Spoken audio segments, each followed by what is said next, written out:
Welcome to the Economist in Your Ear podcast. When your biggest economic partner suddenly becomes your fiercest competitor, do you walk away or do you pack your bags and move in with them?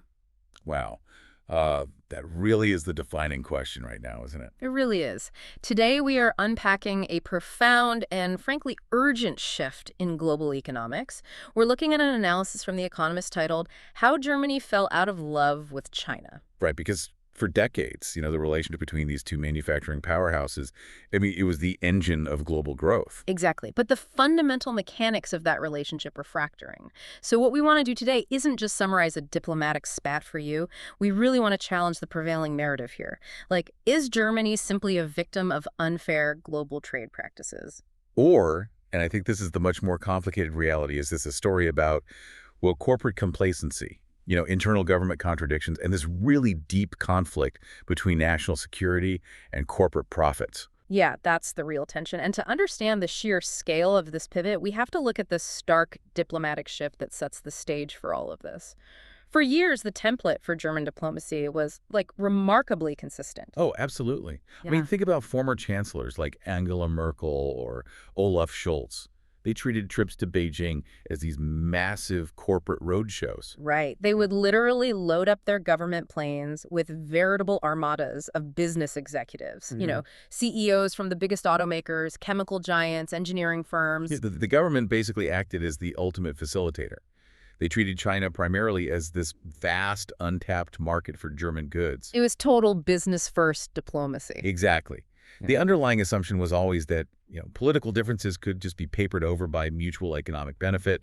China needed high-quality industrial machinery, they needed luxury vehicles, and Germany had a seemingly infinite supply. It was this perfect symbiotic loop. But then you contrast that history with the actions of the new chancellor, Friedrich Merz. He waited a noticeable 10 months to visit Germany's biggest trading partner. 10 months. In the heavily choreographed world of international diplomacy, that is not a scheduling quirk. No, not It's a deliberate signal. It tells Beijing, and really the rest of the world, that German industry is shifting from viewing China as this infinite market opportunity to seeing it as a direct systemic threat. And that diplomatic freeze, it's a direct response to a staggering economic reality. Yeah. We are looking at a 90 billion euro, that's roughly $105 billion structural crisis. Which is just a staggering number. Right. For a country like Germany, which has built its entire modern post-war identity on being this invincible export powerhouse, discovering that the foundation is cracking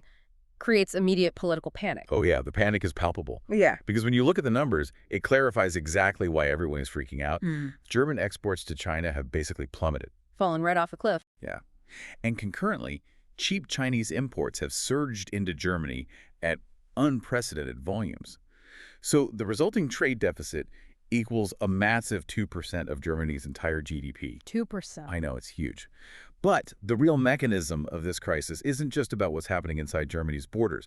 Chinese exporters, who are facing immense domestic price pressures and subdued demand at home, they're actively seizing market share from German rivals in third-party countries globally. Right. So if a country in South America or Southeast Asia is looking for heavy machinery, they're increasingly choosing the Chinese option over the German one. Exactly.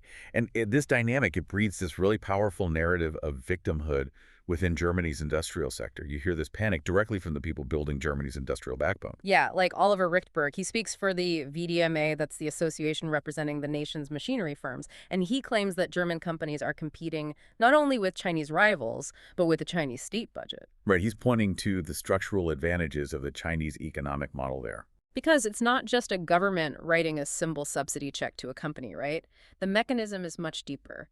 It involves state-owned banks offering essentially zero-interest loans, local municipalities providing free land to build mega factories, heavily subsidized industrial energy rates, and, what German industry argues is a strategically undervalued yuan. And when you combine all those elements, you create an environment where Chinese firms can systematically outspend and underprice their international competition. And that fear is reshaping local politics. Take Baden-Württemberg, for example. Oh, right, the industrial heartland. Yeah, it's this incredibly rich, historically prosperous industrial state in southwestern Germany, home to iconic car makers, thousands of highly specialized suppliers. Right now, political candidates there are issuing these dire warnings, telling voters they're at risk of becoming the Detroit of Europe. The Detroit of Europe, that is such a heavy phrase. It really is. But, all right, let's unpack this for a second. Comparing Baden-Württemberg to Detroit assumes the threat is purely external. The narrative being pushed by these industry groups is that Germany is just being suffocated by a state-backed behemoth. But if we look closer, another mechanism is at play here. What do you mean? Well, it's kind of like being the world's greatest manufacturer of mechanical typewriter keys right as the global market shifts to touchscreen tablets. Oh, wow. Yeah, that's a great way to put it. Right, like your engineering is flawless, your quality control is unmatched, but the fundamental architecture of the product has just left you behind. So the question becomes, did traditional family-owned middle-stand firms spend decades perfecting the internal combustion engine and high-precision mechanical engineering and just get too comfortable dominating that specific industrial niche? While completely ignoring the shift towards software and digitalization. Exactly. Did they get too comfortable plowing the same industrial furrow for decades without innovating? You're identifying the exact blind spot in that victimhood narrative.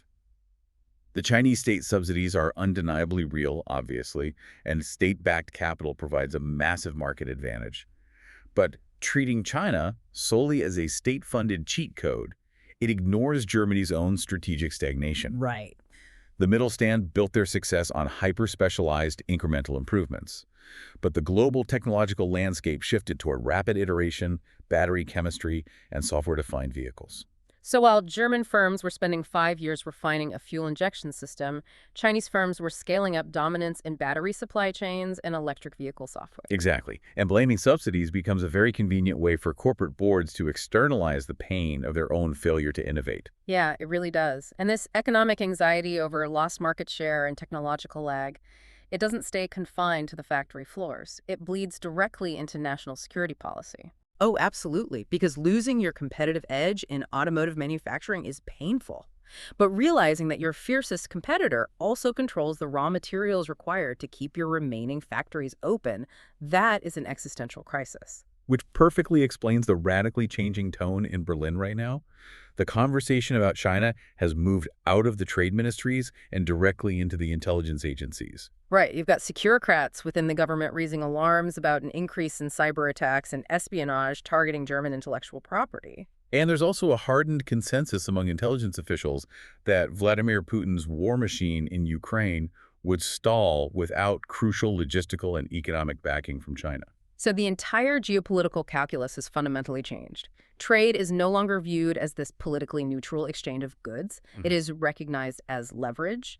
And this is the driving force behind Chancellor Merz's focus on de-risking. De-risking. That is the dominant buzzword in European policy right now. But its actual application revolves entirely around this concept of choke points. Choke points, yeah. For those listening, these are the highly vulnerable nodes in a global supply chain. If a foreign power decides to squeeze one of those nodes, your entire domestic production just halts. The intelligence community looks at Germany's reliance on China and basically sees a dashboard of flashing red choke points. And last year provided a really chilling preview of how these choke points operate. China abruptly imposed export controls on rare earths and critical minerals like gallium and germanium, which are essential for manufacturing semiconductors and virtually all modern technology. Right. And the mechanism of that control is fascinating, I think often misunderstood. It's not just that China possesses the mines. Even if a Western company extracts raw lithium or rare earths from a mine in Australia or Africa, the global infrastructure to refine and process those raw materials into usable industrial components that is overwhelmingly concentrated in China. They control the refining choke point. Exactly. So when Beijing slowed down the export of these materials, it threatened to paralyze German production lines.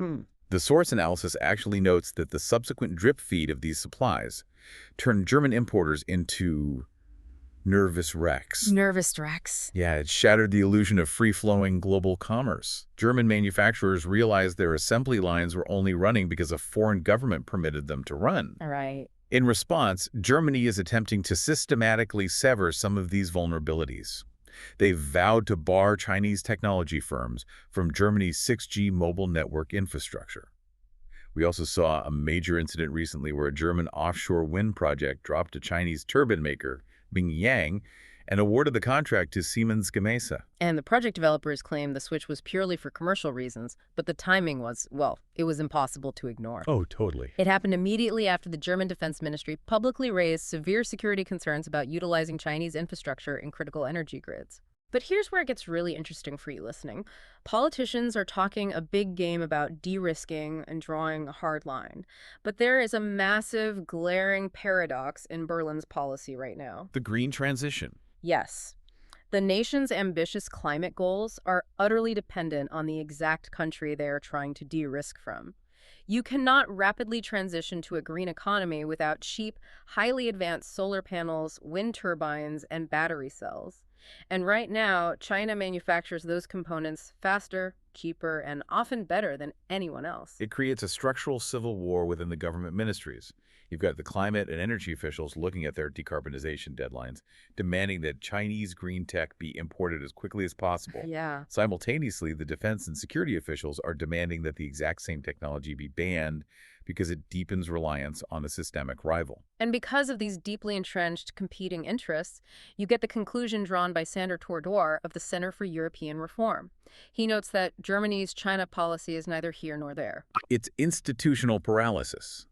The government is struggling to define whether China is primarily a geopolitical foe, an indispensable factory for the green transition, or a vital consumer market. But while the political apparatus in Berlin is frozen in this paradox, German corporations are not waiting around for a unified strategy. To understand where the relationship is actually heading, we have to look at what multinationals are executing on the ground. This is where things get really wild. Right, because the traditional mid-sized middle-stand firms might be panicking about the China shock, but massive industrial titans like BASF, one of the largest chemical producers in the world, they are aggressively doubling down on their Chinese investments. They are executing a survival strategy known as localizing, which completely subverts the idea of a national economy. It's an in-China, for-China localization strategy.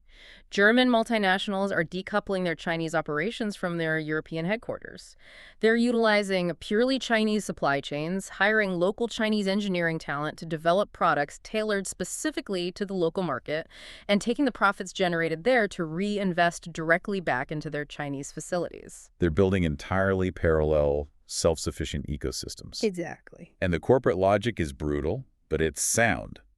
By localizing, these firms avoid import tariffs, they navigate complex Chinese regulatory requirements seamlessly, and they stay intimately connected to the epicenter of rapid technological innovation. Because the Chinese market is ruthlessly competitive, but it forces companies to iterate and evolve at a speed that the European market simply doesn't demand. Volkswagen provides the most striking example of this dynamic. I mean, as the quintessential emblem of German industrial might, Volkswagen is accelerating plans to utilize China not just as a local market, but as a primary export hub for the rest of the world. Wait, really? Yeah. They are building state-of-the-art facilities in China to manufacture vehicles that will be sold globally, all while initiating massive historic job cuts and factory closures back home in Germany. It forces a total reevaluation of the core narrative. I mean, if Volkswagen is firing thousands of workers in Germany to expand production in China for the global market, we have to ask who is actually responsible for hollowing out Germany's industrial heart. Right. Is it aggressive Chinese state subsidies? Or is it German executives ruthlessly optimizing their global supply chains at the expense of their domestic workforce? So what does this all mean? Mika Hutari from the research institute Merix points out a fascinating layer to this corporate shift. The tension isn't just between the German government and the corporate boards. There is massive friction within the companies themselves. When he visits China, he hears executives at the Chinese subsidiaries of these German firms openly complaining about being shackled to what they call dozy German headquarters. Dozy German headquarters. That phrase perfectly captures the cultural and operational divide. It really does. The subsidiary in China is operating in an environment where competitors update vehicle software over the air every 2 weeks. They prototype new hardware in months. Meanwhile, they feel tethered to a home office in Germany that requires 18 months of committee meetings and bureaucratic safety approvals just to change a dashboard interface. Yeah, the Chinese branches basically view the traditional German corporate structure as a fatal liability. They are innovating, using Chinese technology, operating at Chinese speed, and paying taxes to the Chinese government. The real conflict, then, isn't just Berlin versus Beijing. It is Berlin versus its own corporate giants. Because, from a purely policy-driven perspective, why should the German government expend vital diplomatic capital or utilize taxpayer-funded state support to protect the Chinese subsidiaries of German firms? Exactly. If those branches are entirely localized and disconnected from the domestic workforce, they provide almost zero economic benefit to the German middle class. They've essentially transformed into Chinese companies that just happen to retain a German logo on their letterhead. It's a massive, quiet corporate rebellion against the Chancellor's agenda of de-risking. Merz is attempting to systematically pull the German economy back from the brink of over-reliance, while his nation's most powerful CEOs are sprinting in the opposite direction to secure their market share. And this internal fracture, a government divided between security and climate, and an economy divided between panicking domestic suppliers and localizing global titans, it leaves the German state highly vulnerable. To find leverage, Berlin is looking beyond its own borders and attempting to use the broader European Union as an economic shield. Right. We are seeing Germany tentatively warm up to buy Europe procurement rules and defensive subsidy programs designed to insulate the single market. However, they are attempting to walk an incredibly fine line here. Germany is pushing back against the extreme blanket protectionism advocated by countries like France. Building an impenetrable economic fortress around Europe might keep cheap Chinese imports out, but it would also lock out essential international partners. Yeah, you can't build a continent-wide green energy grid without deep integration with partners like South Korea, who are leaders in battery technology, or Canada, who hold vast reserves of necessary minerals. Germany recognizes that blunt protectionism will trigger retaliatory trade wars that a specialized export economy simply cannot survive. And this complexity leads to a real sense of fatalism among some policymakers. There's a revealing quote in the sources from a government official who sighed and stated that going tit for tat with a Leninist one-party state is hard. But, calling it a defeated framing assumes Beijing holds all the leverage, which completely ignores the broader geopolitical reality. Right. If you look at what America is doing, Washington is aggressively erecting massive tariff walls against Chinese technology and green goods. The U.S. market is rapidly closing its doors to Chinese exports. Exactly. And because of that American blockade, China desperately needs the European Union market to remain open. They have immense excess manufacturing capacity. And if Europe also closes its doors, those goods have nowhere to go. Arthur Tarnowski, who heads the Beijing office of the Heinrich Böll Foundation, emphasizes this exact point. Foregoing the EU market right now would carry catastrophic economic costs for a Chinese economy that is already struggling with deflation and a real estate crisis. Dependencies in global trade rarely run in only one direction. And ironically, the collapse of German exports to China, the very thing causing the 90 billion euro deficit, has a hidden strategic benefit. Really? How so? Well, because exports have shrunk so drastically, far fewer German jobs are entirely reliant on the Chinese consumer market today than they were half a decade ago. Germany has already absorbed a massive amount of the economic pain. Oh, I see. Which means the threat of Chinese economic retaliation carries significantly less weight in Berlin today.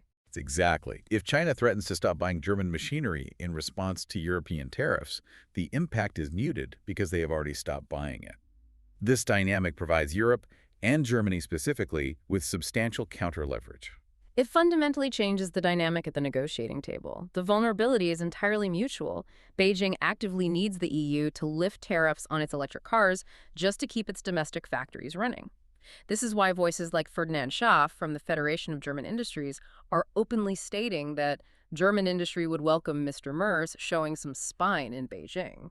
Yeah, it's an acknowledgement that the old model of diplomacy, arriving with an armada of executives smiling for the cameras and signing non-binding memorandums, is obsolete. It's done. Germany possesses the economic weight to demand fair competition and reciprocal market access, but deploying that weight requires the political fortitude to endure short-term diplomatic and economic friction. The era of easy growth is over. Germany isn't just fighting an external China shock orchestrated by a foreign government. The much more difficult battle is internal. It is a nation fighting its own structural stagnation, trying to reconcile a government pulled in opposite directions by climate imperatives and national security fears. Yeah, it's an economy where the mid-sized companies that built the nation's wealth are terrified of the future, while the multinational conglomerates are actively migrating their futures to the very country causing that terror. The tension between protecting national security and pursuing corporate profit has never been more starkly illuminated. So I want to leave you, the listener, with this thought. If iconic brands move their supply chains, their research and development, and their manufacturing base entirely to China to maintain their global profit margins, the definition of a national economy begins to blur. If the engineering, the labor, and the profit ecosystem are all localized thousands of miles away, what exactly makes a company German anymore?